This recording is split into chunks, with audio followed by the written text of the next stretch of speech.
going forward, if you look out 10 years from now, the two human skills that are going to be basically what makes us unique is emotional intelligence and our ability to adapt. And our ability to adapt is the ability to learn, unlearn, and relearn at the pace of change. I call that hyperlearning. All of that, the ability to emotional intelligence and the ability to connect and relate with other human beings in a positive manner so that you basically can collaborate effectively, so that you can build caring, trusting teams, so that you can have meaningful relationships.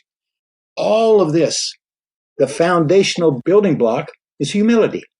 Humility is the building block to being able to do the types of work that the technology is not going to be able to do. It's foundational to meaningful relationships. Really, when you get down to it, it's foundational to a meaningful life. So the smart machine age is just the overarching theme that technology is going to be, in many cases, much smarter than us. So we need a NewSmart.